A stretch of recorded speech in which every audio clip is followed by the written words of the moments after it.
Assalamualaikum warahmatullahi wabarakatuh. Halo teman-teman semua, gimana nih kabar teman-teman hari ini? Semoga teman-teman dalam keadaan sehat dan juga bahagia dalam menjalani hari-harinya. Nah, tentunya dalam hidup tuh nggak cuma bahagia, pasti ada sedih, ada kecewa, dan ada emosi yang lain. Dalam hidup pun juga banyak ujian dan liku-liku yang harus kita hadapi tiap harinya. Pun juga denganku. Tapi dari beberapa ujian dan juga lika-liku tersebut, pasti akan ada momen di mana menjadi titik balik dari kita untuk bisa menjadi lebih baik dari kita yang sebelumnya menjadi kita yang sekarang dengan versi yang lebih baik. Nah, di kesempatan kali ini, aku pengen sharing ke teman-teman tentang salah satu momen titik balikku. Mungkin bukan titik balik yang titik balik banget sih, tapi bagiku itu menjadi salah satu momen penting dalam hidupku yang bisa membuat aku jadi seperti sekarang ini dan jadi merasa lebih stabil dan lebih aman. Aku pengen share tentang gimana sih pengelolaan finansialku selama ini. Tentunya teman-teman juga tahu kalau hidup tuh butuh uang dan pengelolaan finansial itu sebenarnya menjadi hal yang sangat penting yang harus dilakukan untuk bisa menjaga keuangan kita tetap stabil dan aman, sehingga hidup pun bisa lebih tenang. Walaupun emang segala-segalanya, uang bukan segala-segalanya, tapi kita juga nggak bisa mungkiri kalau emang segalanya butuh uang, ya nggak? Nah, awal ceritanya dimulai dari aku kerja pertama kali. Setelah lulus kuliah, aku apply ke beberapa perusahaan, dan akhirnya aku dapet offering. Offering tersebut datang dari salah satu perusahaan di Jakarta. Nah, dia menyampaikan aku diterima bekerja dengan benefit yang akan diperoleh sekian-sekian gitu. Nah, kemudian aku nanya nih ke teman, ke saudara yang kira-kira tahu nih untuk hidup Jakarta tuh berapa sih biaya yang dibutuhkan. Nah, setelah diskusi dengan orang tua, dengan teman dan saudara, akhirnya aku putuskan untuk mengambil offering tersebut. Karena dari beberapa pertimbangan, benefit yang aku dapatkan itu udah cukup nih buat hidup Jakarta. Ya mungkin bukan buat yang hedon banget gitu atau banyak jajan, tapi itu cukuplah buat hidup sehari-hari dan untuk nabung. Nah, akhirnya aku ambil kerjaan tersebut dan untuk pertama kalinya aku hidup Jakarta sendiri. Nah, selanjutnya aku terima gaji nih dengan nilai gajiku sebagaimana yang disebutkan di offering. Nah, waktu itu karena namanya juga pertama kali terima gaji, pertama kali kerja, pasti seneng banget lah rasanya. Kayak kamu udah kerja keras, kamu bisa menghidupi diri kamu sendiri. Kamu bisa belanja apa yang kamu pengen, kamu bisa checklist nih, mungkin wishlist yang dulu belum bisa kamu dapetin, sekarang bisa nih kamu beli dengan kemampuan dan usaha kamu sendiri. Nah, di awal tersebut, aku belum kenal namanya pengelolaan keuangan. Ketika aku punya uang, ketika aku menerima gaji, ya udah aku cuma list aja kebutuhan pokok yang harus dibayarkan. Contohnya kayak kosan, terus untuk zakat, kemudian tabungan pun aku sisihkan, dan sisanya biasanya aku langsung bagi 30 hari buat perhitungan estimasi kira-kira sehari itu aku bisa ngabisin berapa sih gitu. Nah, untuk tabungan sendiri, aku memang menyisakan di awal ketika gajian. Bukan menyisakan sih, mungkin lebih ke menyisihkan ya, menyisihkan sekian uang untuk tabungan di awal. Nah, tapi tabungan itu juga nggak aku kunci nih, dalam artian aku nggak ngelok tabungan itu nggak boleh diambil sama sekali. Jadi, tabungan tersebut itu juga jadi dana daruratku. Ketika mungkin uangku habis, ya udah aku akan pakai uang tabungan itu untuk menutupi kebutuhanku. Nah, di waktu itu pula, karena aku ngerasa udah bisa kerja sendiri, udah dapat uang sendiri nih. Nah, pas itu juga lagi hebohnya flash sale nih di salah satu e-commerce. Nah, jadi aku juga ya ikut dong belanja flash sale. Kapan lagi kan bisa belanja dengan harga yang murah. Walaupun emang kadang barang yang dibeli itu bukan yang pokok banget, tapi kayak mumpung murah nih ya udahlah beli aja gitu. Jadi ya kadang suka nggak kerasa, oh ternyata aku udah check out beberapa nih. Ya emang murah sih, tapi kalau sekarang dipikir sih kadang kayaknya itu nggak penting deh buat dibeli gitu. Nah, terus selain itu, dulu tuh sering banget kan kayak ada promo-promo waktu gajian. Nah, karena aku tidak mengalokasikan nilai tertentu untuk uang jajan, karena tadi kan aku yang penting uangnya sisa berapa, oke berarti uang itu bisa untuk jajan. Jadi aku nggak ada nih alokasi khusus buat jajan. Nah, akhirnya ya udah dari uang yang ada itu aku pakai makan, aku pakai buat transport ke kantor, terus aku pakai juga buat jajan dan main. Nah, di promo-promo hari gajian ini kan banyak banget gitu kan. Dan kebetulan kantorku itu jadi satu sama mall. Jadilah kok tiap sore udah deket-deket gajian gitu. Nah, kita turun nih sering jajan, yuk, promo gajian gitu. Makanlah di mall dengan promo-promo tersebut.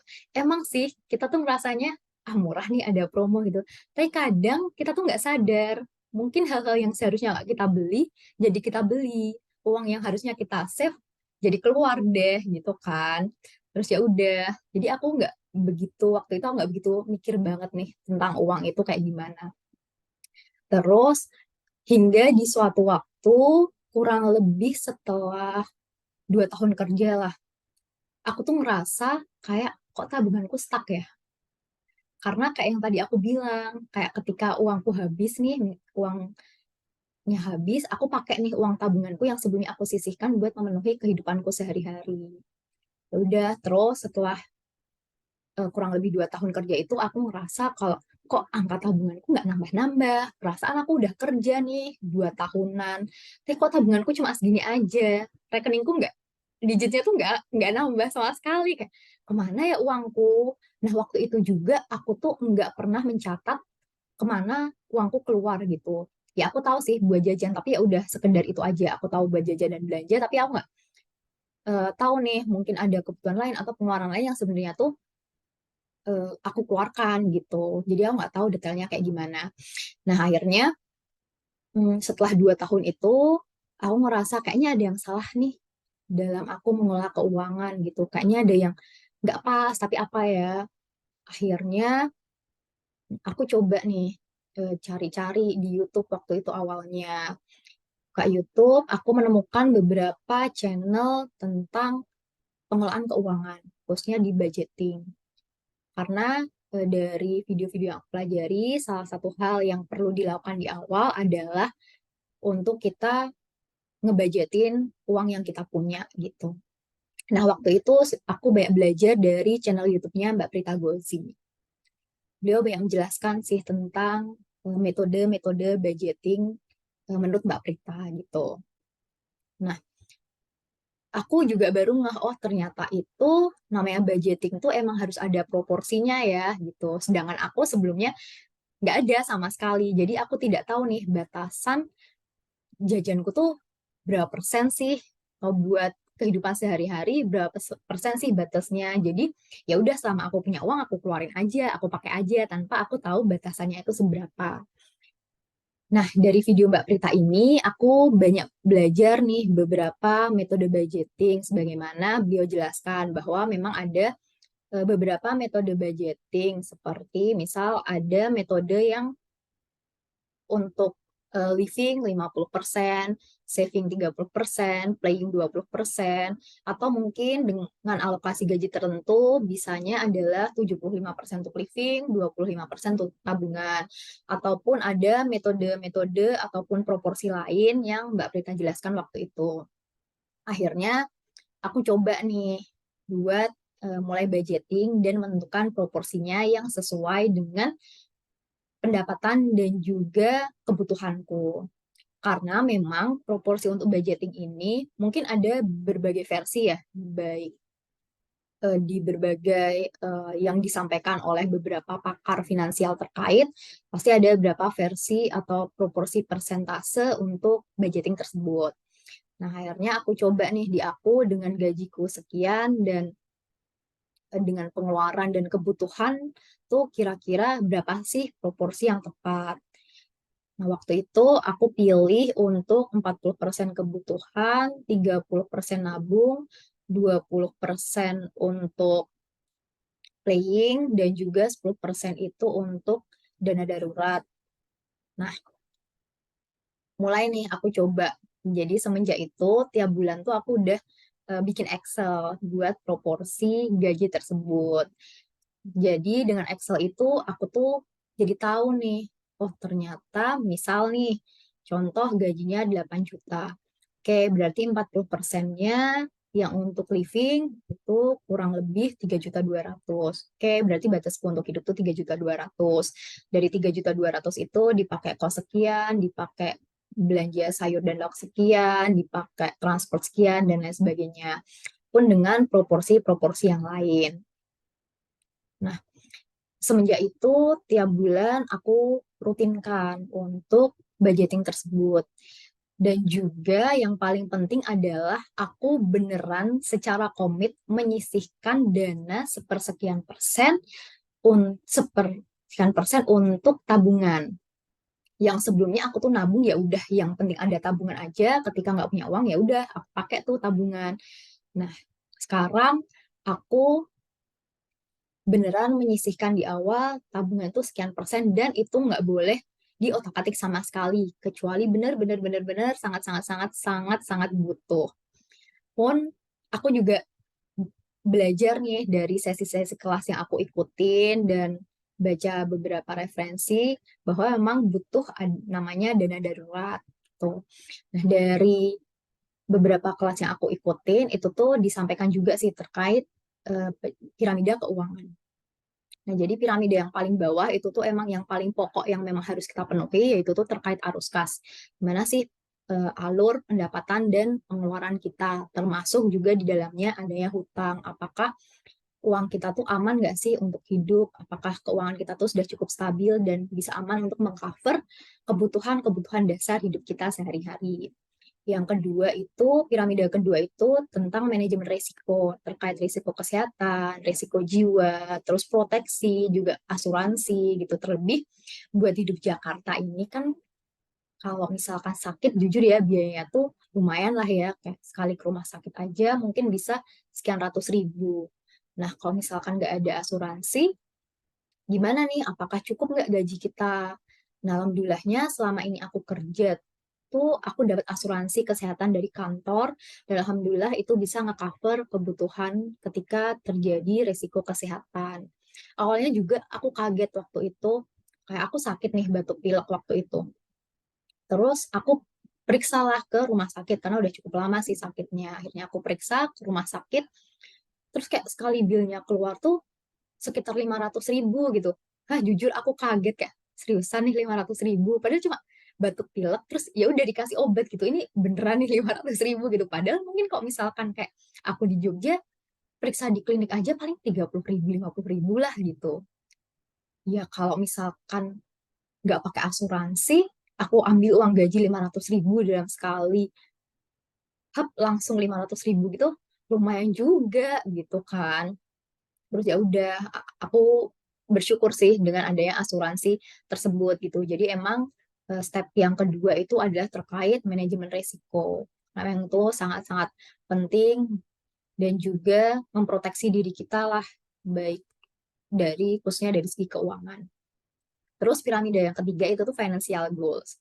Nah, setelah aku baca-baca, oh ternyata itu untuk menuju tujuan finansial itu tuh emang perlu direncanakan.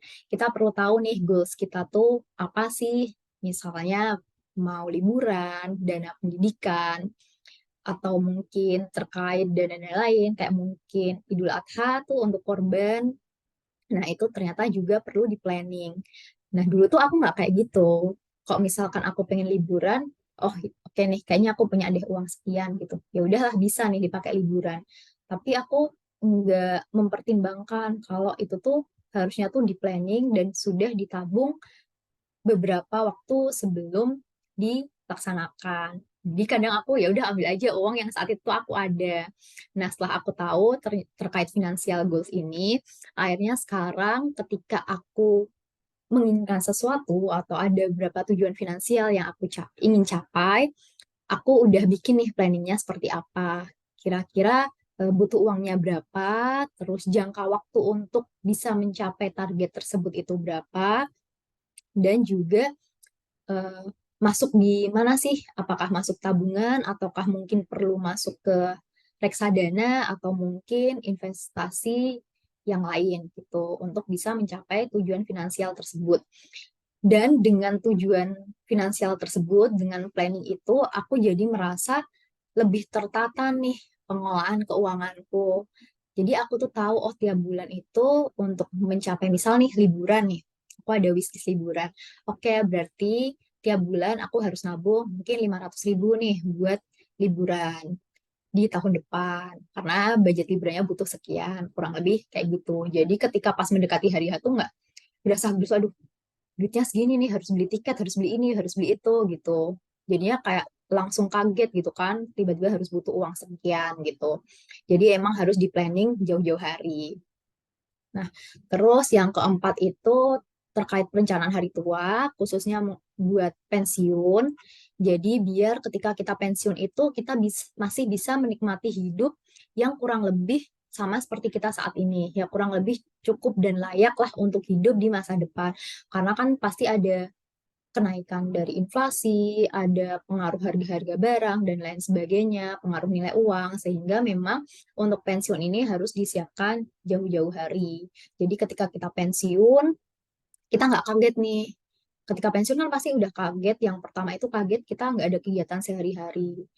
Terus bisa jadi juga kaget dengan kondisi keuangan, di mana mungkin kalau ada yang masih bisa dapat uang pensiunan tiap bulan, tapi kan ada juga yang dapat pesangon hanya satu kali saat pensiun dan dia harus mengelola keuangan itu untuk hidup dia ke depannya. Dan mungkin juga nggak ada pendapatan lain selain dari uang pensiun tersebut. Jadi biar di hari tua kita bisa hidup nyaman, aman, tenang, dan bahagia, tentunya kita juga butuh merencanakan perencanaan hari tua kita, salah satunya dana untuk pensiun. Dan juga asuransi juga nih buat hari tua, karena kan mungkin ketika sudah tua, badan sudah lemah, jadi bisa sering sakit, harus butuh biaya untuk rumah sakit dan lain-lain, makanya kita juga perlu menyiapkan asuransi juga untuk hari tua. Dan yang terakhir yaitu terkait distribusi kekayaan dan juga waris. Terus selanjutnya, aku tuh dulu ketika kayak pengen sesuatu, kadang tuh aku gimana ya, impulsif gitu, kayak ya udahlah beli sekarang dibanding ntar nggak beli. Nah, setelah aku mulai belajar nih gimana mengolah keuangan, akhirnya sekarang tuh aku kok mau beli sesuatu, yang pertama aku lakukan adalah aku bikin listnya. Terus kedua, aku buat prioritasnya mana sih yang emang sekarang aku butuhin dan harus beli sekarang, dan mana yang bisa dibeli entar, atau mana yang sebenarnya itu tuh nggak butuh buat dibeli, nggak butuh untuk saat ini, jadi ya udah nggak usah dibeli, nggak usah dimasukin list gitu. Nah, setelah udah dapet prioritasnya kayak gimana, aku bikinlah si financial goals itu, atau aku bikin budget tersendiri untuk bisa beli barang tersebut gitu. Nah, jadi aku ngerasanya kalau sekarang tuh kayak keuanganku tuh jadi lebih tertata. Aku udah tahu batasanku itu seberapa, dalam artian contoh nih, karena udah ada persentase buat budget playing, jadi aku udah tahu, oh batasku buat jajan tuh cuma sekian loh, aku nggak boleh nih lebih dari ini gitu. Agar ya keuanganku aman, karena kan aku pasti masih butuh juga untuk hidup selanjutnya kan. Jadi dengan aku tahu batas, aku bisa menjaga diri dan juga kayak lebih menahan diri nih ketika misal kayak jalan ke mall terus lihat sesuatu atau mungkin pengen jajan sesuatu gitu kan, kayaknya ah jajan ah gitu, tapi ingat nih, oh budgetku tinggal segini nih, ini masih tengah bulan lagi, masih butuh hidup buat 2 minggu lagi nih, nggak cukup nih kalau misalnya hidup buat 2 minggu lagi nih. Ayo udah deh, nggak usah aja, toh juga nggak butuh-butuh banget. Nah, jadi aku lebih bisa mengendalikan diri sih dengan adanya budgeting tersebut. Nah, setelah itu mulai sekarang pun aku juga mulai sedikit-sedikit belajar tentang investasi, khususnya yang terkait tadi financial goals. Ada beberapa tujuan finansial yang ingin aku capai, seperti liburan, umroh, dana darurat, dan lain sebagainya. Nah, aku mulai nih belajar investasi seperti reksadana. Mungkin untuk saat ini, karena aku tuh termasuk yang moderat, jadi aku lebih merasa aman gitu ketika uangku masuk di investasi keuangan yang tidak begitu high risk ya. Jadi yang low risk aja gitu. Jadilah aku sebagian besar uangku aku masukkan di reksadana dan juga obligasi.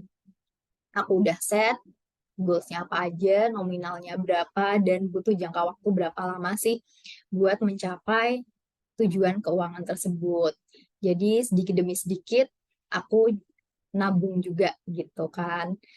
Dan jujur itu membuatku ngerasa aman gitu karena ya pernah ada kejadian ada suatu waktu di mana aku membutuhkan uang yang lumayan lah gitu. Nah, dengan aku udah mengalokasikan tabungan tersendiri dan juga udah ada financial goal tersebut, jadi aku udah punya uang yang cukup safe nih untuk digunakan. Ya alhamdulillahnya di kejadian tersebut uang yang dibutuhkan itu tuh sudah ada gitu dari tabungan-tabungan yang emang sudah aku sisihkan tersebut. Sehingga ya aku merasa aman dan juga masalahnya jadi clear lah gitu. Nah, selain itu juga aku tuh pernah juga sih ngobrol sama teman gitu kan. Selain emang kita perlu pinter buat ngelola keuangan, yang lebih baik adalah kita tuh nggak cuma mengandalkan dari satu sumber income aja. Kalau bisa kita ada beberapa lah, mungkin minimal dua untuk income stream buat kita nih gitu. Jadi bisa menambah pendapatan. Karena kan mungkin memang gimana ya, ada rasa di mana kayaknya aduh kok aku hemat terus ya gitu. Kok kayaknya teman-teman yang lain bisa jajan ini, bisa makan enak, sedangkan aku tuh buat ngejaga keuangan aku harus nabung terus, aku harus hemat gitu, makan seadanya, ala kadarnya aja gitu, nggak bisa seenak teman-teman. Nah, disitulah ya berarti ketika kita ingin meningkatkan taraf hidup kita, ya emang kita membutuhkan pendapatan tambahan. Nah, itu yang bisa dilakukan juga. Pun aku juga masih belajar sih untuk itu, karena jujur sampai saat ini sumber income-ku masih satu aja nih. Ada sih keinginan untuk nambah sumber income, pastilah kalau itu ya. Tapi masih belum jalan nih sekarang. Semoga nanti suatu saat bisa terwujud lah untuk menambah pendapatan itu gitu. Nah, dan dari hal yang tadi mungkin udah aku ceritain ke teman-teman, aku merasa masalah keuangan ini menjadi salah satu momen yang baik dalam hidupku. Aku bisa merasa aman dan merasa tenang nih sekarang khususnya dalam hal keuangan setelah mengalami fase tersebut. Ngobrol sama teman-teman yang lain pun juga ternyata emang tiap orang tuh pasti akan ada fasenya gitu. Rata-rata emang setelah dapat gaji pertama atau mungkin kerja di awal-awal lah kayak setahun awal kerja itu pasti orang akan ngabisin uangnya buat ya memenuhi apa yang selama ini dia pengen gitu. Kayak waktu dulu karena mungkin uang masih dari orang tua kan rasanya nggak enak ya minta orang tua mungkin bukan buat hal yang penting. Jadi ketika kayak udah kerja, aku bisa beli ini, aku bisa beli itu. Ah, wishlistnya aku bisa aku checklist nih yang ini gitu. Nah, emang ternyata orang-orang tuh ngalamin fase itu gitu. Karena dulu aku sempat ngerasa kayak, apa aku yang salah ya, apa aku yang boros ya. Oh ternyata teman-teman yang lain tuh juga ngerasain itu. Hingga memang akan ada momen bagi tiap orang untuk menyadari hal tersebut bahwa memang dibutuhkan pengelolaan keuangan yang baik untuk menjaga kehidupan masa kini dan juga mempersiapkan kehidupan ke depannya. Nah, buat aku sendiri untuk nge-manage uang tuh aku manage sih. Aku bikin budgeting, aku bikin pengelola. keuangan sebagaimana yang aku rasa itu fit di aku, tapi aku sendiri punya prinsip bahwa uang itu di-manage, tapi jangan dibikin stres. Nah, karena kayak jujur ya, kayaknya kok kita tuh bikin uang, uang, uang terus kayak stres karena uang tuh itu nggak akan ada habisnya gitu. Itu tuh malah bikin makin stres gitu kan. Jadi ya udah, walaupun aku memanage uangku sedemikian rupa, tapi aku tuh sebenarnya masih juga kadang tiap bulan tuh jajannya di luar budget. Ya walaupun emang nggak segede gimana ya. Misal nih paling cuma ketambahan kayak 200-300 ribu lah dari yang seharusnya budgetnya udah mencapai batas gitu. Nah buatku sih itu nggak apa-apa. Buat aku pribadi ya. Kenapa? Karena kalau misalkan aku terlalu strict, aku tuh akan stres sendiri gitu. Kayak misal liburan itu kan juga kadang ketika kita liburan kita tuh nggak bisa planning hal-hal yang tiba-tiba terjadi di tempat kita liburan kan, dan harus ngeluarin uang juga di situ. Ya udahlah gitu, karena ya udah emang ya mau gimana gitu kan, walaupun kita udah berencana tapi kan pasti ada hal-hal yang tidak terduga yang terjadi. Jadi di bagian planningnya emang kita bikin budget lebih untuk jaga-jaga nanti, tapi ketika di hari H ketika emang harus lebih ya udahlah gitu. Pun di tiap bulan pun aku jajan terkadang juga lebih kok dari budget yang aku anggarkan ya, walaupun lebihnya emang nggak gede, mungkin sekitar tadi itu sekitar 200-300 ribu lah gitu. Dan menurutku itu masih masuk buat aku gitu kan, dan mungkin itu balik ke pribadi masing-masing juga sih. Ada orang yang emang beneran strict dengan budget yang sudah dia tentukan, ada juga yang mungkin kayak aku ya udahlah strict tapi nggak strict-strict banget lah gitu, atau mungkin ada versi yang lain gitu. Cuma buat aku biar aku juga nggak stres banget nih, aduh dengan mikir duit, karena duit tuh kalau dipikir jujur nggak ada habisnya. Jadi ya udahlah akhirnya aku jalani aja, tetap dikelola dengan baik tapi nggak dibikin stres gitu. Nah jadi kita tuh tetap bisa mengelola uang dengan baik dan bijak. Karena kita juga tetap harus bisa enjoy nih dengan hasil kerja keras yang udah kita lakukan dan memang kita berhak untuk menikmati itu. Nah, mungkin gitu sih sharing dari aku. Semoga apa yang aku sampaikan ini bisa menambah insight nih buat teman-teman, mungkin juga bisa membuka sudut pandang baru buat teman-teman juga, dan semoga bisa bermanfaat lah apa yang aku sampaikan tadi. Sekian dari aku, makasih buat teman-teman, selamat menjalankan hari ini, sampai ketemu lagi. Assalamualaikum warahmatullahi wabarakatuh.